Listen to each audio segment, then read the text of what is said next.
என்னோட கருத்து இந்த சமூகத்துக்கு பயனுள்ளதாக இருக்குன்னு நினைக்கிறவங்க மட்டும் இந்த மூவேந்தர் மீடியாவை சப்ஸ்கிரைபிள் பண்ணிவிட்டு பெல்லைக்கான ஆள் கொடுத்து ஃபாலோ பண்ணிக்கோங்க. நன்றி. அண்ணா வணக்கம்.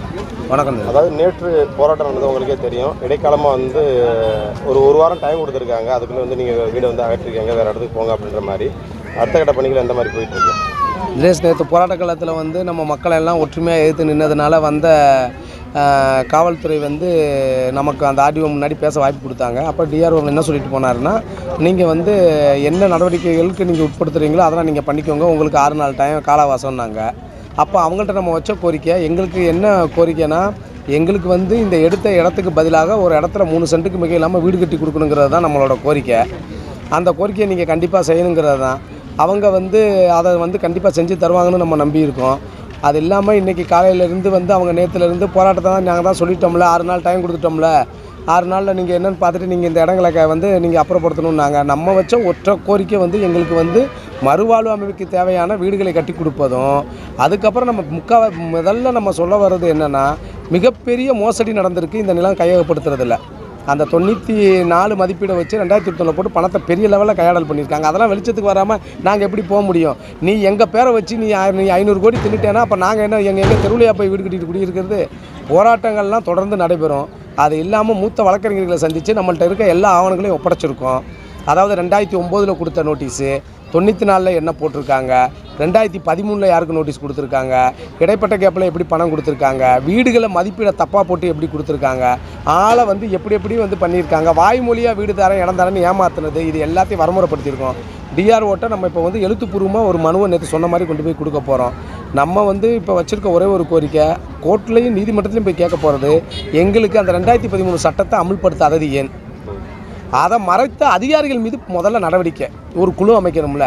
அப்போ 2013 சொன்ன சட்டத்தை நீ மீறிட்டேல, 3 மடங்கு தொகைங்கிறது, ஷெட்யூல்டு கம்யூனிட்டிக்கு என்னென்ன மறுவாழ்வு அமைப்புக்கு என்னென்ன செஞ்சு கொடுக்கணும், இதெல்லாம் எதுவும் செய்யலைல. எந்த ஒரு நிவாரணமும் செய்யாமல் நான் பணம் கொடுத்துட்டேன். இந்த பணம் கொடுத்த முறையெல்லாம் இப்போ ஒவ்வொன்றும் கேள்விப்படுறப்ப பார்த்தா கேலி கூத்தாக இருக்குது.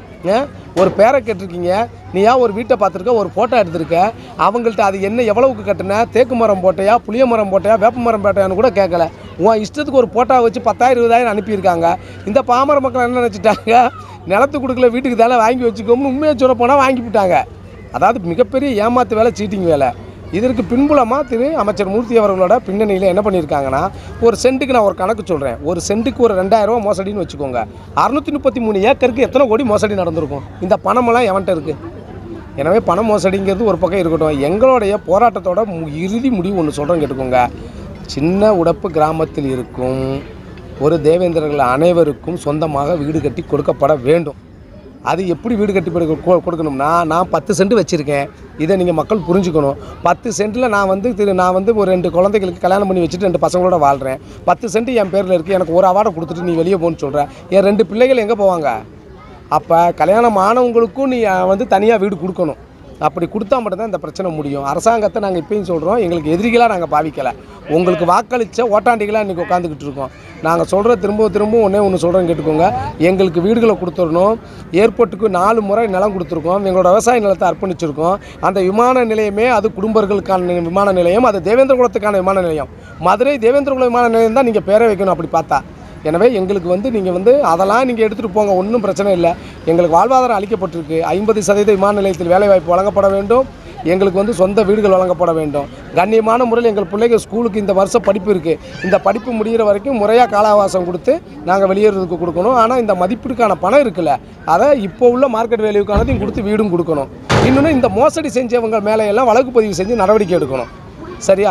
அதே மாதிரி நேற்று அவங்க அதுக்கு என்ன இறந்தால் அதுக்கு நம்ம என்ன பண்ண முடியும் அப்படின்னு சொன்ன இந்த மாவட்ட ஆட்சியர், மதுரை மாவட்ட ஆட்சியரை ஒட்டுமொத்தமாக அவங்க மேலே வன்கொடுமை சட்டம், தீண்டாமை வன்கொடுமை சட்டத்தை கண்டிப்பாக இந்த அரசு வழக்கே பதிவு பண்ணணும். அந்த அம்மா பேசின வார்த்தை அவ்வளவு கொடூரமான வார்த்தை. வாழ்வாசாவான்னு இருக்கிற இடத்துல அவங்க பேசுனது மிகவும் கண்டிக்கத்தக்கது. அதையும் தமிழ்நாடு தேவேந்திர மாசை மற்றும் எங்களுடைய எல்லா அமைப்புகள் சார்பாகவும் கண்டிக்கிறோம். வார்த்தையை பதிவு செய்யலாமா சார்? எதை வார்த்தையை பதிவு செய்யலை. ஏன்னா போராட்ட காலத்தில் இங்கே உட்காந்துட்டு இருக்கப்போ நான் ஃபோனில் பேசுகிறேன், பக்கத்தில் உட்காந்துருக்கவங்க எல்லாம் கேட்டுக்கிட்டு இருக்காங்க. அதனால் பதிவு செய்ய முடியல. இன்னொன்று என் ஃபோனில் அப்படி ரெக்கார்ட் பண்ணவும் முடியாது. சரியா? அவங்க பேசுனது உண்மை. அதே மாதிரி அமைப்புகள் சார்பாக நாங்கள் ஒன்று சொல்கிறது, எல்லா அதாவது எந்த அரசியல் கட்சியாக இருந்தாலும் வரட்டும் போட்டும், அவங்க அரசியல் பண்ணுறதுக்கு இது இடம் கிடையாது. இந்த பாரதிய ஜனதா கட்சி அது இதுன்னு வராங்க. சரி டாடி மோடின்லாம் சொன்னீங்க, இது வரைக்கும் எங்கே போனீங்க? எங்களுக்கான குரல் கொடுக்கறதுக்கு நீங்கள் யார் வந்தீங்க? ஏன் நீங்கள் மத்திய அரசுகிட்ட எந்த பதிலும் நீங்கள் கேட்கல? சும்மா வந்து இங்கே இந்த கம்பி கட்டுற கதை கட்டுறதெல்லாம் இனிமேல் வேணாம். தேவேந்திரலாம் நாங்கள் போராடிக்கிறோம். நீங்கள் வந்து திமுககாரங்க அதிமுகவை சொல்கிறது, அதிமுககாரங்க திமுக கம்யூனிஸ்ட்டு மாற்றி சொல்கிறது, பாரதிய ஜனதா வந்து நாங்கள் தான் எல்லாமேங்கிறது நீங்கள் யாரும் ஒன்றும் கிடையாது. திராவிடம்னு போய் சொல்கிறது, தமிழ் தேசியங்கிறது இது எதுவுமே வேணாம். தேவேந்திர விஷயம் நாங்கள் தேவேந்திரலாம் எங்களை காப்பாற்றிக்கிறோம். உங்கள் அரசியல் குப்பையெல்லாம் நீங்கள் எங்கேயும் போய் வச்சுக்கோங்க. உங்களுக்கு நாங்கள் ஆளாக முடியாதுங்கிறது இங்கே நாங்கள் அமைப்புகளாக அந்த இருக்கோம். எங்களுக்கு அமைப்புகள் போதும். ஏன்னா எனக்கு என்ன கொண்டா பாலாண்ணனுக்கு துடிக்கும், எனக்கு ஒன்றுனா இவருக்கு துடிக்கும். அவங்களுக்கு எப்படி துடிக்கும்? இந்த சமுதாயத்தை சாராத ஒரு அரசியல் காலத்துக்கு போகிறவங்களுக்கு எப்படிங்க துடிக்கும்? இந்த அரசியல் காலத்தை ஒன்று சொல்கிறேங்க, இங்கே வந்து தயவு செஞ்சு அரசியல் பண்ணாதீங்க.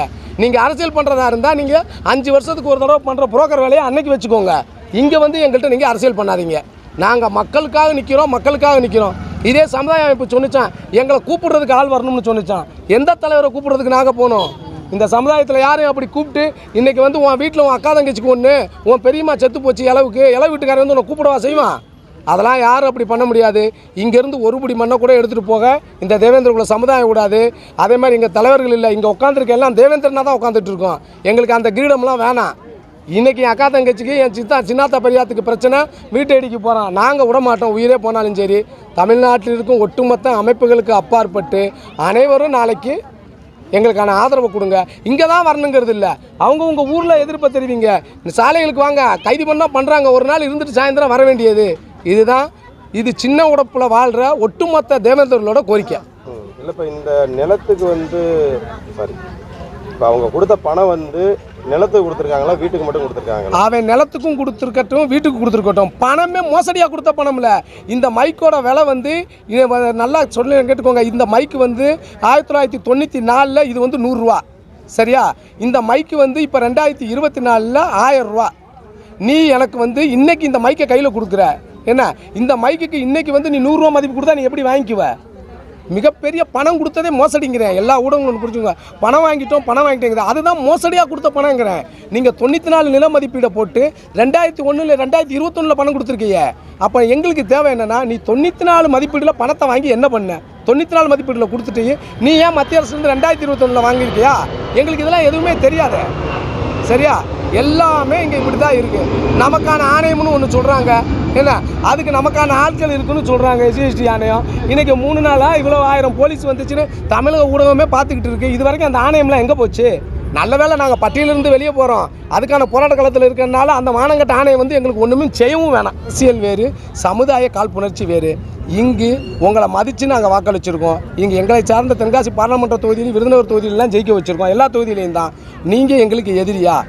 எங்களுக்கு மணிமண்டபத்துக்கு நீங்கள் வந்து ஒரு ஆர்டர் போட்டீங்க, வெண்ணிக்கால் ஆடி கொடுத்தீங்க, அதுக்கெல்லாம் மரியாதை கொடுத்து உங்களுக்கு நாங்கள் வந்து எவ்வளோ சீரும் சிறப்புமாக வந்து உங்களை நாங்கள் வந்து போற்றி புகழ்ந்தோம். இப்போயும் ஒன்று உங்கள்கிட்ட நாங்கள் கோரிக்கையாக வைக்கிறோம். நான் உங்கள்கிட்ட, உங்கள் மனைவி நீங்கள் முதல்வராகிறத எவ்வளவு அழகாக கண்ணீர் சிந்த உங்களை வந்து பார்த்தாங்க. உங்கள் மகனை முதல்வராக்க விடாததுக்கு மிகப்பெரிய சதியை இந்த தென் தமிழகத்தில் 2 அமைச்சர் பண்ணிக்கிட்டு இருக்காங்க. மூர்த்திங்கிற அமைச்சர் ஒன்று, இன்னொன்று சேகர் பாபு. அவர் ஆலயங்கள்லாம் எங்கள் உரிமையை பிடிங்கி அவர் ஒரு பக்கம் ஆட்டையை போடுறாரு, மூர்த்தி ஒரு வேலையை செய்கிறாரு. இந்த 2 அமைச்சர்கிட்ட இருந்து உங்கள் மகனோட முதல்வர், நீங்கள் உங்கள் மகனை முதல்வர் ஆக்கணும்னா இந்த தேவேந்திர குலத்தோட இந்த மதுரை மாவட்ட ஆட்சியருக்கோ இல்லை இங்கே இருக்க உங்கள் கட்சிக்காரங்களுக்கோ பகை வேணான்னு அறிவுறுத்தல் பண்ணி இந்த சின்ன உடைப்பு கிராமத்துக்கு நீங்கள் நிவாரணம் வழங்கி பாருங்கள். என்றைக்கு நாங்கள் அரசியல் எதிரியாக உங்களை நாங்கள் பார்க்காம நாங்கள் பயணத்தை தொடருவோம்.